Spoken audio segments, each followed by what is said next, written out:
Please join me in the Pledge of Allegiance.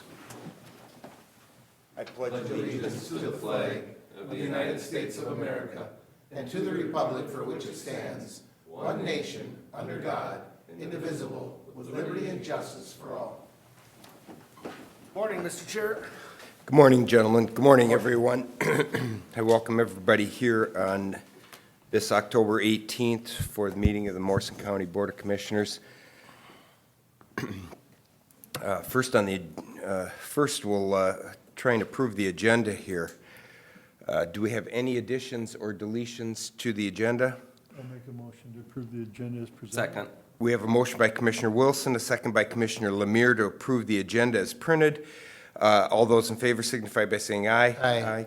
Those opposed? We have an agenda.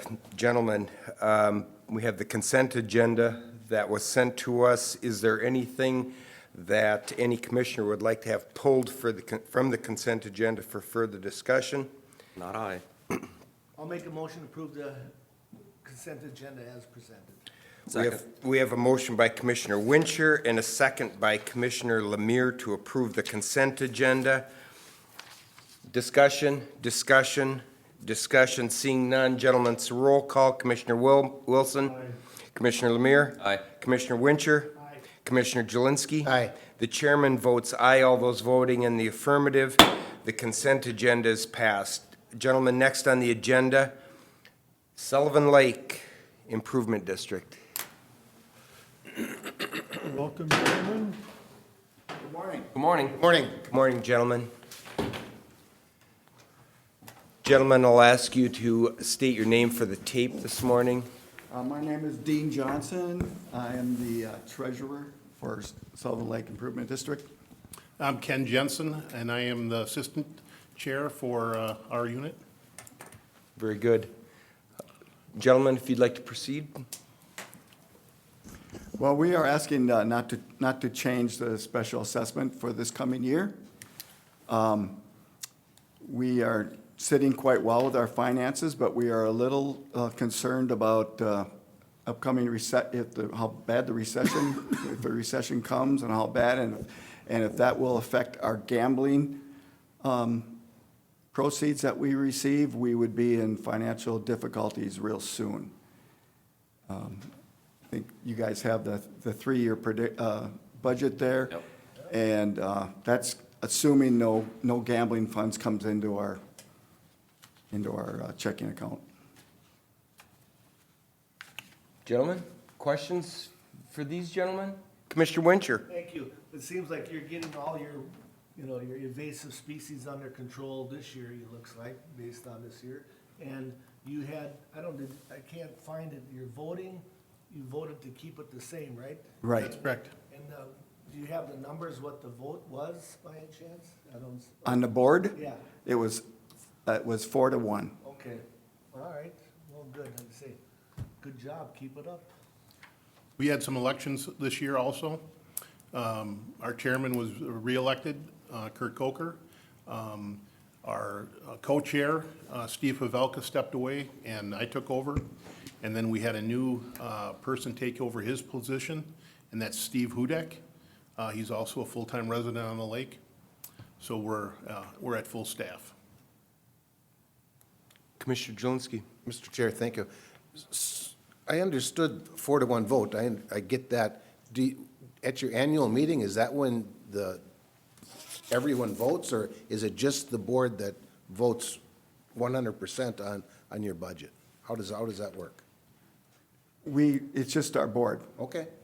I mean, that's what you're elected. I get Right. it. That's fine. We have, this year we had one of our residents on the lake, Paul Cheetah was also there. He's also there to kind of, to see what we're doing, and he's also part of our talks. He's got a lot of experience with that. He used to be part of it, of course. So, yeah, he was also there to witness that. Okay. And he was also in favor of holding the amount where it was until we see where the economy goes. Sure. Very good. Thank you. That's all I have. Commissioner Wilson. Well, you guys do a great job, and I'm glad you're looking at a recession-type stuff. So at least the figures are there, because we don't know what's going to happen, and everything looks that way. But You guys always do a great job up there, and we really appreciate it. So, and it's nice if you don't have to go up, if you don't have to, and Right. some of these lakes have had to, but thank God you don't have those problems. Well, we live in a wonderful place, and we're trying to keep it that way. Yep, no, that's great, know. thank you. And I see you, Mr. Chair. Commissioner Lemire? You did a survey in '22, correct? Right. So when our AIS grant application goes out, you can ask for some treatment money too, so just so you remember that. Right. You have to tell them that you had a survey done. That's one of the requirements to get What? applications. I believe Kurt puts in for that grant money every year. Yep. Yeah, you guys do a good job on your Yeah, application. you guys do a great job. I just wanted to, so you didn't forget. Thank you. And like, we only had to treat, about 38 acres, and that is down, so Well, that's good. but the price tag now is about $1,000 an acre. So Oh, really? it is an expensive endeavor, and How's the clarity and, do you have zebra mussels or anything like no that? zebra mussels, zebra no mussels. stony wort, that's another Oh, yep, issue that yep. we gotta watch for. So, no, we've been very fortunate. there. Oh, that's good. And the water, Sullivan Lake, I've been on the lake since '87, and the water clarity is better today than it ever has been in the past, Good. so. Gentlemen, we're going to need Make a motion to approve their request? Second. we have a motion by Commissioner Wilson, a second by Commissioner Lemire to approve the plan by the Sullivan Lake Improvement District. Discussion. We Just- approve the budget, the levy, and what's the other thing that it's supposed to be a triple? plan. The plan. The budget, the levy, and the plan, as was presented to us as part of our packet. Yep. Okay. Any further discussion? Any further discussion? Seeing none, gentlemen, this is a roll call. Commissioner Wilson? Aye. Commissioner Wincher? Aye. Commissioner Jelinski? Aye. Commissioner Lemire? Aye. And the chairman votes aye. All those voting in the affirmative, the resolution is passed. Gentlemen, thank you for your time this morning and your work. Thank you. Thank you very Longer to much. drive here, didn't it? Stay warm. See you later, guys. Thanks for coming.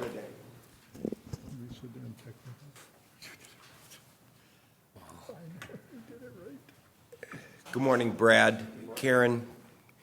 Gentlemen, we have the Health and Human Services report. We have a number of things this morning here with Brad and with Karen. Good morning, Mr. Chair. Good morning, Commissioners. One of the things that we talk about is integrity in our financial assistance programs. And so we do have a fraud investigator who we work with that also works with Benton, Sherburne, and Mille Lacs counties. So we just wanted to share some information about where we're at in terms of fraud. Okay, fraud report as of 7/1/21 to 6/30/22. It shows monies not issued due to fraud prevention. Shows for Benton, Mille Lacs, Morrison, and Sherburne. And then it shows total overpayments issued. Morrison, there's not a whole lot of total overpayments there, but just after June 30th, we did a $5,500 overpayment on MFIP, so things have picked up a little. Staff have always done a good job in reporting concerns with applications or reporting, so it is one of the reasons we tend to see a lower overpayment than money's not issued. Right. Will And you- then- May I ask a question? Sure. When you say like you did $5,500, Mm-hmm. how do you find that? How do we find it? What happened on this case was we had a recertification due, which is done yearly, and the worker was interviewing, and it just didn't add up. There had to been more money coming in because she was paying a pretty good amount for rent. Okay. So she continued to question, and then we checked a few of our places where we can go. We can get into Social Security, we can get into unemployment. Then we questioned the client, and it turns out she was getting a disability through her employer. So actually, she wasn't eligible for any cash benefits. So it turned out that we did a total overpayment, plus we did a disqualification for 1 year. Okay, well, thank you. Yeah, Mr. Chair, Commissioner Jolinski. Karen, I just need to kind of follow up on that if I might. sure, sure. What you just explained, is that the answer to money's not issued due to fraud prevention? Yes. What you just answered was, Yep. okay. Yep. That perfect sense, thank you. That's on the front end. We send the investigator the information we have because we just don't feel something's right on the case. Beautiful. Commissioner Wincher. Thank you. When you bring up this 5,500, my guess is this client is probably a lower income. How does one get this money back? I mean, do they go after their social security or their payroll check, then, what happens then to me, okay, now I gotta pay this $5,500 back. Does that throw them off, like, oh, now my job, I can't afford to? No, our claims department they'll set up payments, repayment agreements. Whatever works for them. I mean, they can do $25 a month, however much they can afford, as long as they make those payments. But if they don't make the payments, we can take their state refund, federal refunds. Steve will go after that in collections. That seems like a lot of one load, for one client. Again, I understand, if that person didn't do it intentionally or did, but yeah. Okay. Well, if you're not reporting your income and you're getting, I kind of think that one was intentional. Yeah. Thank you. Commissioner Lemire. Just, I know we've talked about peacetime emergency. Are we still under a peacetime emergency under the Yes. governor's orders? For our healthcare and SNAP programs, Not this. not this. No, this would be cash assistance, yeah. Okay. All right, thank you. But there are overpayments on SNAP also. If someone doesn't report their income that they're getting, there could be an overpayment. Like in them other services that you talked about, are there people that could be receiving services that shouldn't be receiving services at this time too because of increased in occupational or wage increases and stuff like that? Yep. Is there any, I know they've told you how many times now when it's gonna end. Is there another date that they gave to us? So it was extended last week on the 13th, so it will be at least another 90 days for the peacetime emergency. So that again affects our federal programs, healthcare, SNAP, some of what we do in terms of our medical assistance reimbursement programs, such as case management, where we can do video visits and things like that. So I thought maybe this might be the last one, but now we have another one, so we'll see where it goes. Sorry, I went off on a different direction, Mr. Chair. but I- Commissioner Lemire, that line of questioning is pertinent and timely and very interesting here too, so thank you for that. Karen, please proceed. Okay. Fraud referrals by type. TANF cash, that's Minnesota Family Investment Program and Diversionary Work Program. SNAP, food support. Federal medical, child care. Other state programs, that would be Minnesota Supplemental Assistance, General Assistance. SNAP trafficking, as you can see, we don't have any. MNsure. Total referrals and then average monthly referrals. Fraud cases referred to criminal court. Morrison and Mille Lacs had none. Benton had 1 and Sherburne had 8. So just to expand upon that, generally we use administrative penalties to recover the funds. It's been a while since we've had, I think, a criminal case when it comes to fraud. So, Yeah, it's been a few years. and again, part of it, I'd like to just thank Karen and Cindy's staff because they do a great job in interviewing, they do a great job with clients, they kind of understand their programs, and so part of that is thanks to their due diligence when they're determining eligibility. We would like to thank you also for that. Well, thank you. Well, Mr. Thank you. Chair, if I might just go a step further, I don't think it's just part. I think it is what it is. It's because of the staff. And I don't mean to override you on that one, Brad, but it is because of the staff. Look at the numbers. It's because of the staff paying attention to what this job is and what we're doing. And in all honesty, I'm gonna go one further. It's part of the clients too. The clients are doing their job. Yep. is there a bad apple in every You're right. bucket? Of You're course right. there is. Yep. And that's life. I mean, that's the world. But I truly I admire looking at these numbers, and I say, what? Yeah. We found $37,000 before we went anywhere? That's just kind of an amazing thing to me, and it's because of staff. Yeah. So truly, thank you all for that. Thank you. And just to your last point too, Commissioner, if you look at the average monthly referrals, that's just a very small percentage of all the cases that we have. Very And so small. like you said, it's, people will always, try to figure things out, but then again, some people just don't realize sometimes with all of the expectations of the programs, what they're required to report on, and so some of it is truly an error on their part in missing something, Can I so. go back to a statement that I've made more than one time? I really, truly do not believe that there's one person that wants to be on these programs. Guys, they're there, because if you need it, it's there. I got it. But I don't think there's anybody that's saying, oh, please, can I get on one of those county programs? There's nobody saying that. Yep. I truly believe that. There's people that are down and out on their luck, and that's just life in the fast lane. I get it. And yeah, there's always a bad apple. I understand that too, so no. Gentlemen, anything else? Any other questions? Okay. Thank you, Thank you. Karen, thank you. Much, Karen. Have a good day. You too. Come back anytime. Thank you. I have a couple of other items. The first one is a contract with Northern Pines to hire behavior strategists in all of the schools. As you might recall, with the ARPA lost revenue funds, the board approved an allocation so that we can increase services available to the schools and support some of the challenges they might be experiencing with kids as they're trying to come back to school and so forth. So we've been working quite diligently with Northern Pines to make sure the contract fits the ARPA requirements.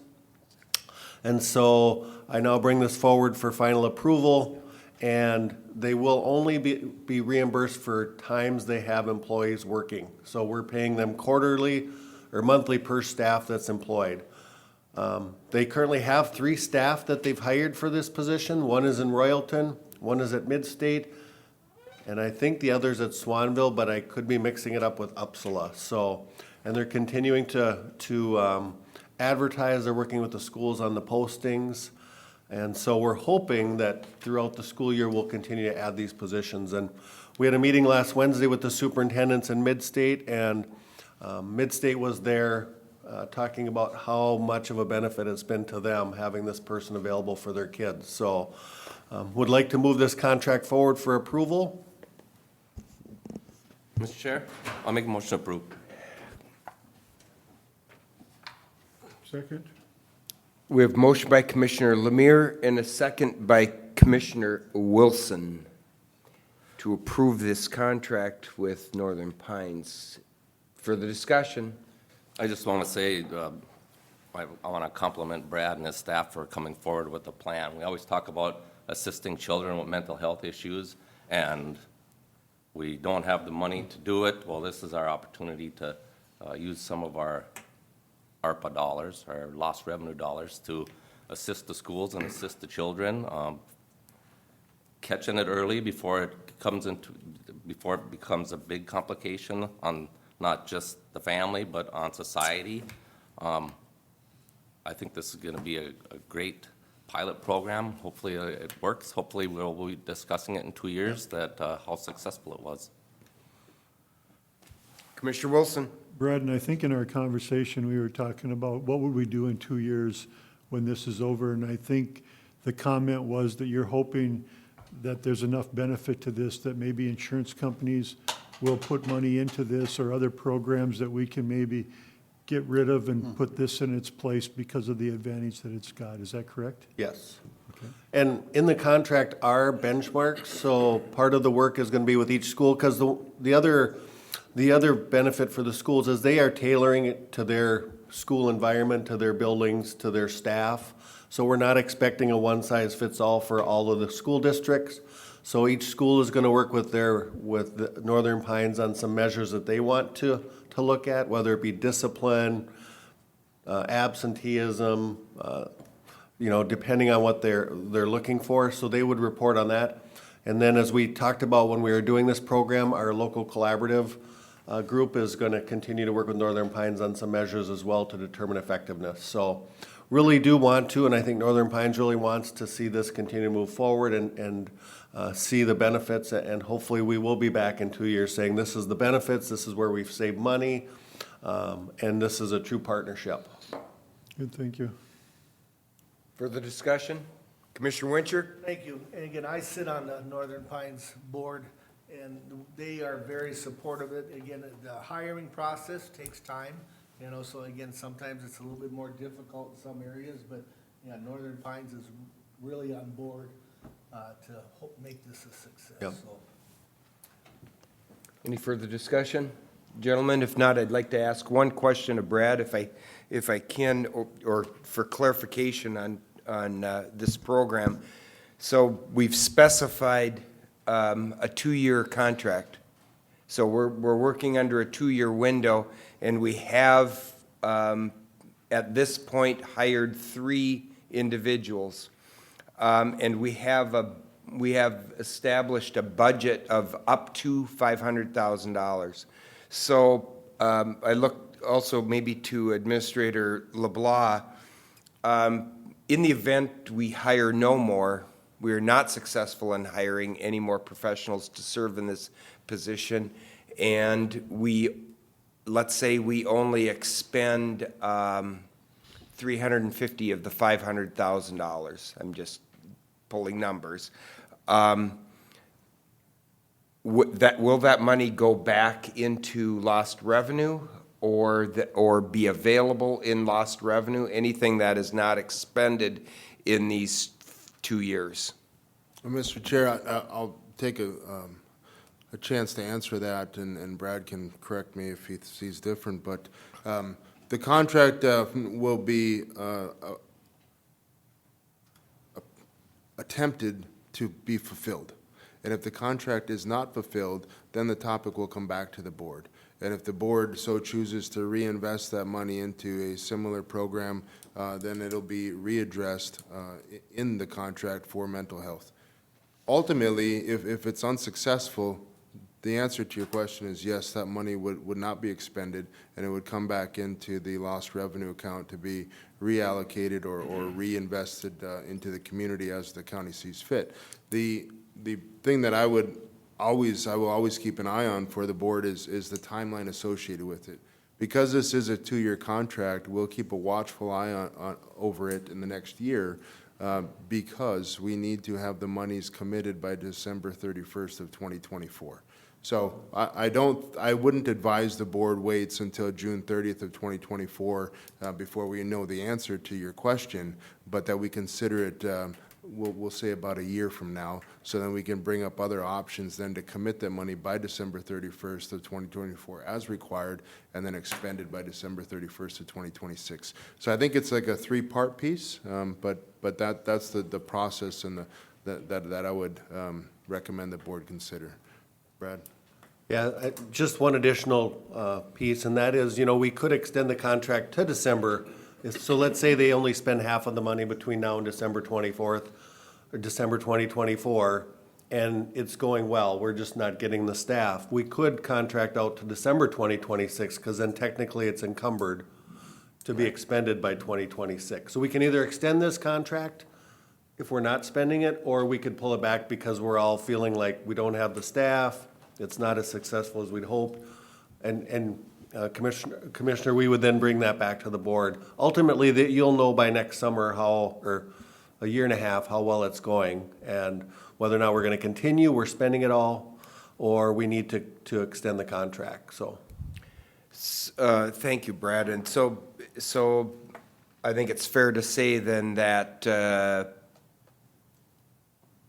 post end of school year of the 2022-2023 school year, this board should expect a result to say these are the findings of what this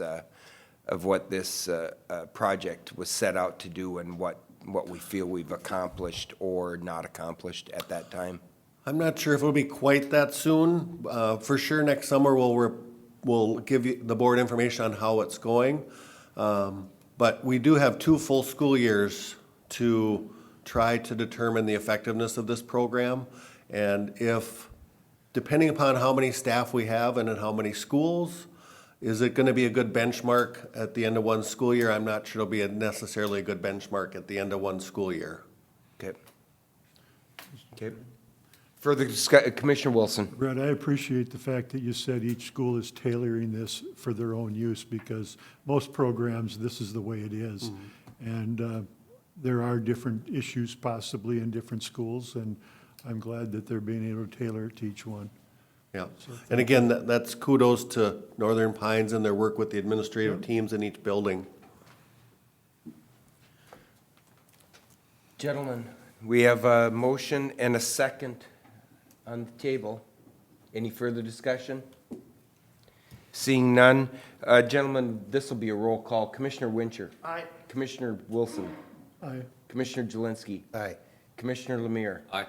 The chairman votes aye. All those voting in the affirmative, motion prevails. Brad? Thank you. I have another contract purchase of service agreement between our agency and the Violence Intervention Project in Thief River Falls. We are going to be using their services in Bemidji for supervised visits and supervised contact. It's a service that's required under our due diligence in trying to reunify children and families. And they did not have a host county contract, so because we're paying for services, we want to have an agreement in place. And the money budgeted is what we would spend with any other provider, so it's been budgeted under our work and child protection. Make a motion to approve, Mr. Chair. We have a motion by Commissioner Lemire, a second by Commissioner Wincher to approve the contract with this agency.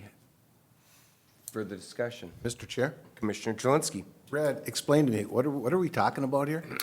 So when kids are removed from the home, we're required to provide supervised contact, supervised visits, depending upon the reason that kids have been removed. Yep. So when we do that, we will work with agencies on helping facilitate those conversations or those visits.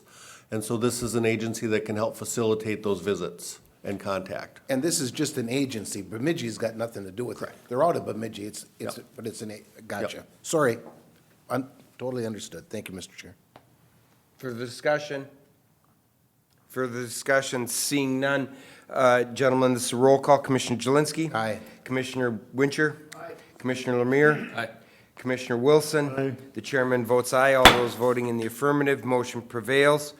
Thank you. And then I have one other item. We received a resignation for an adult mental health case manager last week. And so I asked Mr. LeBlanc if we could bring this in as not a item within the agenda, but bring it forward requesting permission to replace this adult mental health case manager. All of the current caseloads are beyond what the statutory requirements are for services, but are at what we have set as caseloads for adults. So statutorily, it's 30 adults. Generally, our benchmark is 40 adults per case manager. So what I'm asking for is permission to replace this position. Mr. Chair, I'll make a motion to approve. We have a motion by Commissioner Lemire and a second by Commissioner Jelinski to approve this filling of this vacancy.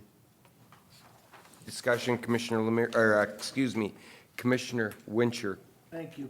Under the funding, the dollar amounts are there, so this funding, is this taxpayers' money?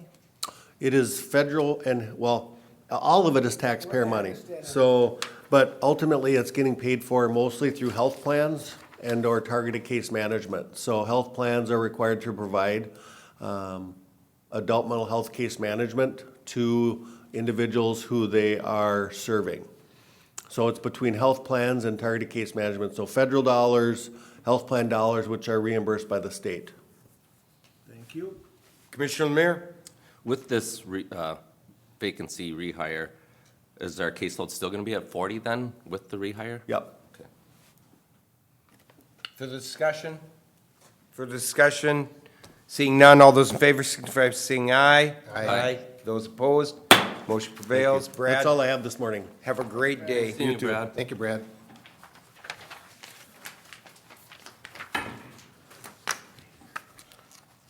Gentlemen, next on the agenda, Sheriff Larson.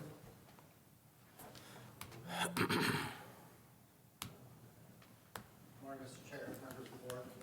morning, Sheriff.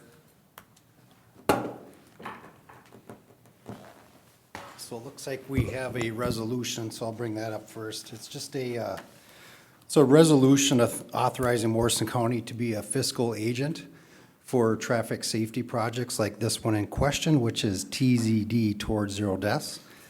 And it's a grant for $14,700. And again, it's through the Department of Public Safety, Office of Traffic Safety Division. And the project period is from October 1, 2022 through September 30th, 2023.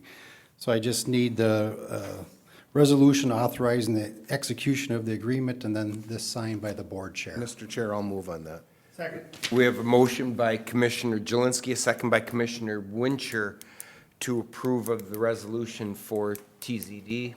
Discussion? Discussion? Discussion? Seeing none, all those in favor signify by saying aye. Aye. Those opposed, motion prevails. Thank you, Sheriff. Thank you. And then just the last thing is just to go briefly through our monthly report for September. And just a couple things to highlight. I think I emailed the board, but I wanted to make sure that very humbled to be able to have two leaders of our agency, Tim Brummer, our jail programmer. He received the Jail Programmer of the Year award. And he received that at Cragun's at the Minnesota Sheriff's Association back on September 15th. And then we also had Victoria McKissick, who is our emergency manager. She was the recipient of the 2022 Emergency Management Director of the Year award. So just wanted to highlight that, and obviously we're proud of our staff, and we're just humbled to have them, and great leadership. So just wanted to bring that to everyone's attention. And then going through the monthly report, I'll just highlight, we had, for under training, it says LEOSA training. And what that is Law Enforcement Officers Safety Act. So when people, or i.e. officers, retire, they're given the opportunity to do a firearms qualification. And if they successfully complete the qualification, then they can, basically they can legally carry their concealed firearm. And they get a ID card from our office. So that's what that is. Then continuing on to our pie chart, just go through this real quick. You'll see disorderly conduct. We had 12 cases out of the 99 criminal complaints. The other big ones was damage to property, which was 15 complaints, and then theft, which was 20. Just to break down, the theft was gas drive-offs. We had a theft of a watercraft, miscellaneous thefts from buildings/yards, and a few thefts from vehicle. So that was the biggest one for theft and for a criminal. Our traffic, we had 15 speeding citations, 25 written warnings, and 235 written warnings. And then moving on to our two-year comparison, you'll see that the criminal complaints went up a little bit, the total amount of inmates went up. Otherwise, everything else pretty much dropped a little bit or stayed the same on the two-year comparison. Moving on to our jail, we averaged 31 inmates in Morrison County. You'll notice we averaged 6 from Beltrami, and Itasca we averaged 6 as well. And then we do have Aiken County listed as well as Monoman County. And looking into this, this was where they actually had a warrant out of their county, but they were picked up here in Morrison County. So those agencies reached out to us and said, hey, can you board our inmates until they have an arraignment hearing so we can kind of figure out what's going to happen. And of course, they were released after arraignment hearing after posting bond or bail.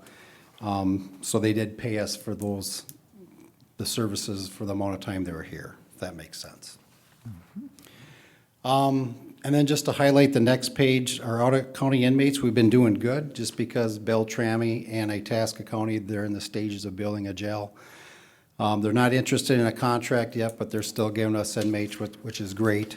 And the number of inmates held for other counties was 33, and we brought in revenue of $23,540. So we're pretty happy with that. And with that, I'll just see if there's any questions and go from there. Commissioner Wincher? STS, you got Yes. 0, 0. Can you explain what's going on there? Yeah, I can. STS, it's been tough. So right now, there's just no one to send out. And not only that, our STS crew leader has been helping with backfilling shifts in the jail. But yeah, a lot of these inmates, they have to be sentenced and they have to be eligible for the program. And right now, I believe there's 3, but at the time, when this was printed out, there was 0 eligible as well. So it's always, when I started 8 years ago, it seemed like we had some pretty decent crews. But now we're lucky to get 3 to 5 people, so.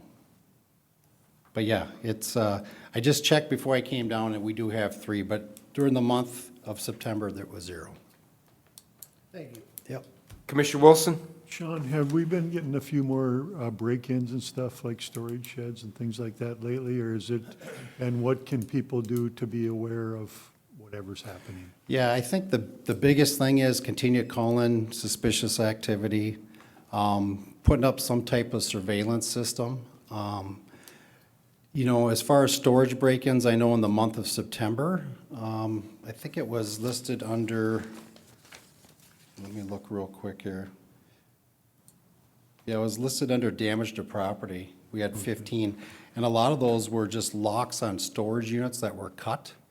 And, but yeah, what it comes down to is the first questions we're gonna have is, do we have anything on surveillance? Do we have any camera footage? And then it's just a matter of us processing the scene to see if we can lift any fingerprints or to see if there's any evidence left at the scene. But the technology has gone so far. A lot of hunters are using these trail cams now that have a cellular package. And as long as it's getting cell phone reception, it's sending it to your phone immediately.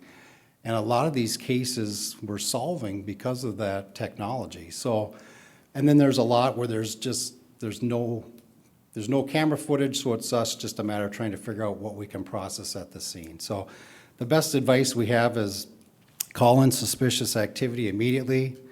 And again, if you have any technology, i.e. camera footage that you can put on, whatever you're watching over, that's gonna help us immensely. Sounds good, thank you. Further questions for the sheriff? Sheriff, I have maybe 2 quick questions Sure. for you. Number one, in your report on the officer training, and every month we see different training for different divisions of your staff and that. Is that training something that's done online, or our officers, do they have to go, let's say, to the cities or out to camp, or where is that training taking place? So yeah, it changes month to month, and for the most part, what you're seeing is in-house training, which takes place either at the sheriff's office, but if it's firearms or handgun training and or rifle, that's taking place at the Eastern Morrison County Sportsman's Club, Okay. as well as Camp Ripley. Usually in the winter months, when it gets a little colder, we'll do more stuff at Camp Ripley, utilize their shoot house. It keeps us somewhat functioning, and we're not worrying about cold weather or anything like that. But otherwise, majority of it is Eastern Morrison County Sportsman's Club. Okay. Now, depending on what the course is, sometimes there's courses where they do like drug interdiction training. That's sometimes offered by State Patrol locally. Other times, we have to go and outsource it down in the metro. So it kind of depends the type of training we're doing, and then from there, where we're sending our folks. But the majority, I'd say 90%, is here locally in Morrison County. Thank you. The other question I have for you, Sean, in talking with officials maybe from other counties here recently and some municipalities about the challenges of hiring staff in law enforcement, I just wanted to ask the question, are we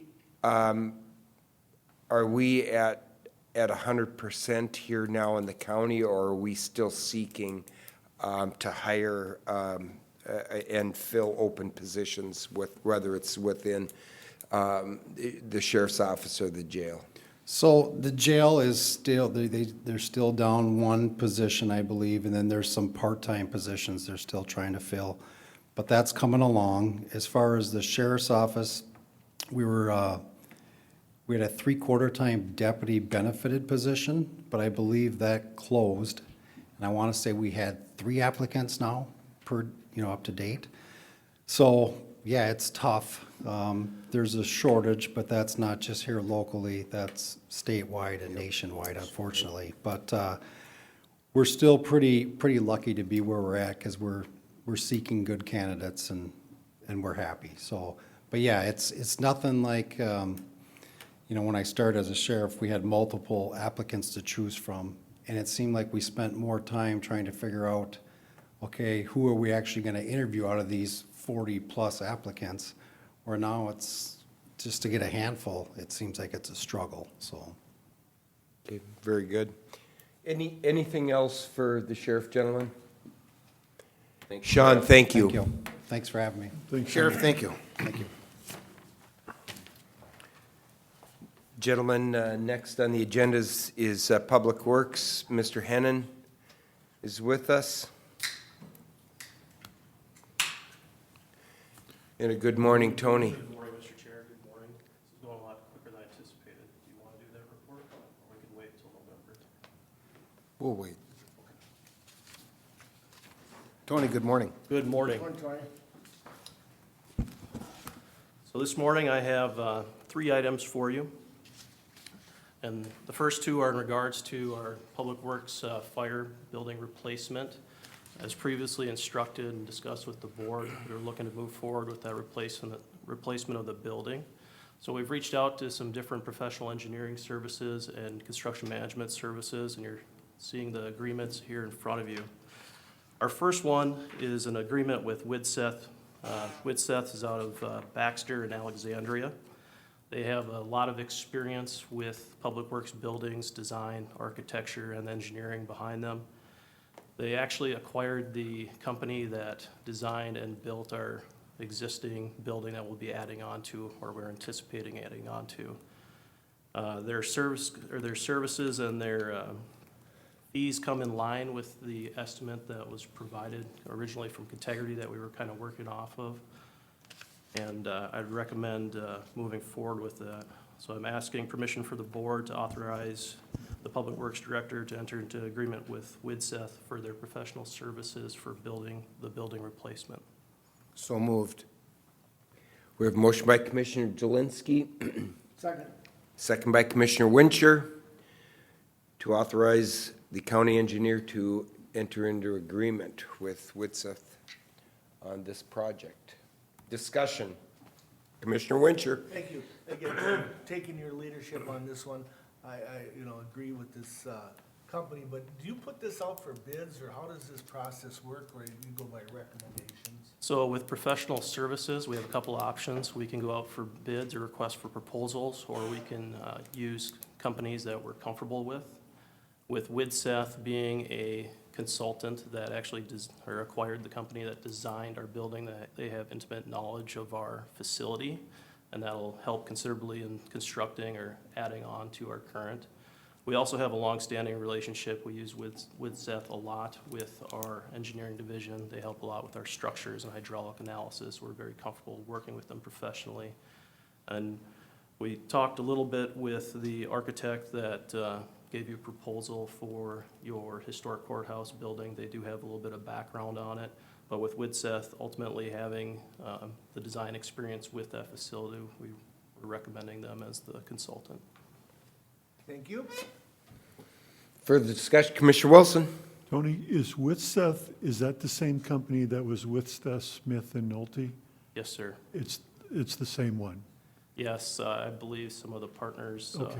retired, and they're Sounds just good. called I did- Widseth now. I had to ask that because maybe one broke off and started with another one, or, yes. So Widseth actually, so Architecture One is the company that designed our Public Works facility in the mid-2000s, and Widseth acquired them. And there actually is still some of that staff on Widseth's staff at this time. Thank you. For the discussion, we have a motion by Commissioner Jelinski, a second by Commissioner Wincher. Gentlemen, it's a roll call. Commissioner Wilson? Aye. Commissioner Lemire? Aye. Commissioner Wincher? Aye. Commissioner Jelinski? Aye. The chairman votes aye. All those voting in the affirmative, motion prevails. Mr. Hennon? Our second one is for an additional professional service agreement. This one's with Contegrity Contegrity Group here out of Little Falls. Contegrity Building Group does a lot of work with Morrison County, and they provide construction management services for the county on large projects.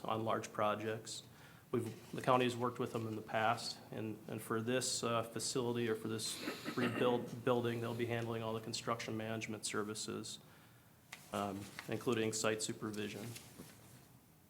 So I'm requesting to authorize Public Works Director to enter into an agreement with Contegrity for professional services for the building replacement. I'll make a motion on that. Second. We have a motion by Commissioner Wilson, a second by Commissioner Lemire to authorize the county engineer to enter into an agreement with Contegrity Group on management of this project. Discussion. Mr. Chair, Commissioner Jelinski. just as we had discussion with our last item, dealing with, it just slipped my mind again now, with Seth, Yep. because we've worked with them before, I will throw the same discussion out because we've worked with Contegrity over and over and over again, and the fact that they are an absolute local company right here in the city of Little Falls. I will absolutely support this. It should be also noted they have a ton of experience doing public works buildings. I believe they're And they currently do. imagining 2 to 3 at this time, so it's wonderful to have that kind of insight available for our project. Further discussion? Further discussion? Seeing no further discussion, gentlemen, it's a roll call. Commissioner Lemire? Aye. Commissioner Wincher? Aye. Commissioner Wilson? Aye. Commissioner Jelinski? Aye. The chairman votes aye. All those voting in the affirmative, motion prevails. And our- Mr. Hennon? Our final item's actually related over to our municipal solid waste facility, the landfill. So as everyone's aware, we've been working all year towards completing our certificate of need, so that the amount of waste that we'll be accepting there, and that's part of acquiring information that eventually goes into the re-permitting of the landfill. Landfill operates on a 10-year permit. This was last done in 2013. So as we start approaching that in 2023, our permit will be expiring. So we're going to be doing our due diligence and asking the MPCA to reissue our permit. To do so, we bring on consultants. In this case, I'm requesting to bring on Burns and McDonnell for professional services to facilitate the reissuance of the MPCA permit. Again, Burns and McDonnell is a company that the county's had have done a lot of work with. In this case, in 2010, or 2011, 2012, there was a company called Leash, and that's the company that we used to re-permit the facility at that time. Leash no longer exists. They split up and went to some different consulting firms. In 2018, we used Burns and McDonnell to review some of our facility expansions and do some design, so they have intimate knowledge of our facility there. So when we look at re-permitting, a facility like ours, which is a fantastic facility that Morrison County is very lucky to have, want to make sure we're using the proper professional services to ensure that these permits move through and keep our facility permitted and operating for our public. So I'm requesting authorization to enter into an agreement with Burns McDonnell for professional services at the Morrison County Solid Waste Facility for the MPCA permit reissuance. Make a motion. We have a motion by Commissioner Wincher, a second by Commissioner Lemire to approve There you go. of an agreement with Burns and McDonnell Engineering at the landfill to seek our next contract. Commissioner Lemire. Do the finances come from the solid waste reserve funds? The solid waste reserve funds, or that fund is for post-closure care. These funds will be coming from our solid waste fund that we have on hand. We have funds dedicated to state-of-the-art. Those funds are used for re-permitting, they're used for cell construction, so they'll be coming out of there. Perfect, thank you. Commissioner Wilson. Tony, it says here a lump sum compensation for 200,000, but then it could go up so what point does 200,000 get us, I guess? That's what I'm asking. So we were anticipating it being a little bit lower, so we did a bunch of due diligence, and we reached out to some other communities, and we actually pulled the agreements or how much we spent back in 2011 and 12 to get your 2013 permit. So back in 2011 and 12, you spent roughly $176,000 to have that permit reissued. So the $200,000 isn't actually too far out of line. We reached out to a couple other counties, specifically one in southern Minnesota. They just recently completed their re-permit issue. They ended up with 2 agreements for a total of $205,000. So when you actually look at what that $200,000 breaks down into, I took some notes here. So roughly $55,000 worth of forms, checklists, meetings with MPCA. As part of our re-permitting process, we're doing some additional design for the expansion. This past summer, we looked at potentially asking for a variance through our process to move from 300 feet from the property line up to 200 feet. And we worked with the MPCA, actually Burns and McDonnell did that work as well, and found that we could add roughly 400,000 yards of cubic volume, which is a substantial amount. So as we move through this permitting process, we want to make sure that we have different items in place in the permit that allows us to expand versus having to get our permit issued and then having to do another costly modification. So $76,300 of this will be some design and plan set for that expansion of the solid waste facility to the north. There's additional modeling of that new area expansion that will come in roughly $7,900. And the past meeting, Jeff was talking about slope stability. Previously, our landfill was designed with a benchmark in it. And what that does is it slows down stormwater. As plans and designs have progressed over the years, there's some options to add slope stability outside of those benches, which would allow us additional volume. So we have some additional slope stability analysis to achieve that, again, expanding our volume on our current footprint. Additionally, anytime we do any of these permitting, there's a considerable amount of stormwater analysis. We battle that all the time. We talk about leachate and how we're handling that. So we're reviewing some stormwater analysis. That's roughly $15,600. And we also talked about our demolition facility needs. Currently we're starting, as different buildings come in there. Recently we took Hurley Hall. They use a considerable amount of volume. And it just makes sense to do some additional design to expand your demolition a little bit to the north to have that additional capacity when we need it inside that permit. By having these kind of benchmarks or essentially checked boxes inside your permit, you're getting a lot of value engineering out of what we're doing. So when that additional demolition design comes in a little over $26,000, and that's roughly where that $200,000 adds up to. Obviously, as we progress through the permit, there may or may not be some changes. They're doing their best case scenario to make sure they're accommodating anything that they can kind of foresee. If there's less meetings with the MPCA, you could see, less dollars spent in that, the text meeting portion of it. But obviously, if there's additional design or additional meetings, then sometimes we have to make adjustments. Thank you. Sir. I didn't realize you had that depth of an answer for me. He was ready for you. Yes, he was. Thank you. Any further discussion?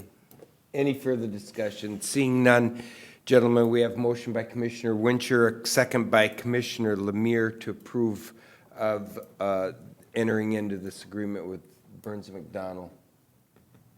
Gentlemen, this is a roll call. Commissioner Wilson. Aye. Commissioner Lemire. Aye. Commissioner Wincher. Aye. Commissioner Jelinski. Aye. The chairman votes aye. All those voting in the affirmative, motion prevails. Tony? Gentlemen, that's all I have for you. I can give you a little construction update. So we've been out pouring curb on 4th Street this past week, started yesterday. Last week they did a little bit of paving out there. We're hoping weather turns. Looks like it's going to warm up a little bit, so they still plan on paving out there towards the end of this week or beginning of next week. We'll be kind of starting to button that project up for the year. We actually received our first set of boxes on the township culvert. So today, the contractor Landwehr is moving out to the township road on 220th there and beginning to drive some sheet pile, and they'll be proceeding to remove that culvert. So we might get one box, or we're gonna get one box in this year for sure. We'll see if the weather holds out. We may get a second, so we'll see what happens. Sounds good, thank you. Thanks, Tony. Have a great week. Thank you. Tony, are you leaving? Hang around. Okay, that or take minutes. Gentlemen, we look to our administrator, Mr. LeBlanc. Thank you, Mr. Chair. I think we go into committee reports and schedules, and then I have one RBA for the board to consider. So I look to our deputy clerk here for our dates for our schedule. October 23rd, I'm gonna go an extra week, through November 12th. Through November 12th. And my co-pilot here, Commissioner Jelinski, kick us off. Start things off on Monday, October 24th, at 8 o'clock in the morning. There's an AMC District 5 fall meeting. That's in Meeker County, I believe in Litchfield. I will not be attending that meeting, but that's when it is. There's also another one at 9 o'clock in the morning. There's an Armor Regional Leadership meeting that I will be attending. I believe the 403 statute will be discussed. That's a communication statute, deals pretty heavy with our telecommunicators throughout the state of Minnesota. That's one that I believe that I will fit in much more than attending our AMC fall meeting. And that's not to take anything away from AMC, because it's an important meeting to attend to also. At 5 o'clock that evening, I believe, is the Kinship Soup and Chili cook-off at the Falls Ballroom. Brings us into the 25th, Tuesday the 25th at 8:30 in the morning is a planning session. And at 6 o'clock that evening, there's a Planning Commission Board of Adjustment meeting, and that's all here in the Government Center in the boardroom. On the 26th at 8:45 in the morning or thereabouts, it looks like I'm going to be speaking at Ryan Morowitz's driver's training class in Royalton. I'll be speaking at 3 of his classes in the morning. On the 27th at 12:30 in the morning is a State Emergency Communications Board meeting, SECB meeting, and that will be virtual, as far as I know. On the 28th, there's nothing. On the 29th, and I do not know if I will be attending this, but at 5:30 is the Morrison County 4-H Awards Night. That's in Sobieski at the Community Center. On November 1st at 8:30 in the morning is Planning Commission meeting, planning meeting, I mean. And then on the 2nd, at 11 o'clock in the morning, virtually will be the Central Minnesota Emergency Services Board Executive Committee. On the 3rd at 10 o'clock in the morning is the Central Minnesota Emergency Services Board Legislative Committee. That's virtual. On the 4th at 8:30 in the morning should be TSWAC, and I have a note here that may be canceled. I have no idea if that is or not. On the 7th at 10 o'clock in the morning is an in-person work session, and this in particular deals with the 403 statute again. This meeting is going to be in St. Cloud at the DOT meeting, or at the DOT building off of Highway 15. On the 8th, which is Election Day, 9 o'clock in the morning, we've got a county board meeting. 12 o'clock in the afternoon, there's a Towards Zero Death kickoff meeting. That's at the IT training room here in the Government Center. On the 9th at 8:30 in the morning is a department head meeting. Nobody cares about the dentist, nobody cares about that. On the 10th at 10 o'clock in the morning is the Central Minnesota Emergency Services Board Next Gen 911 Committee meeting. I remind everybody that on the 11th is Veterans Day. And Mr. Chair, I believe that's all I have. Thank you, Commissioner Jelinski. Commissioner Wincher? Mr. Chair, Just one confirmation to the vice. On the 4th, the T-SWAC is canceled. Okay, thank you. T-SWAC is canceled.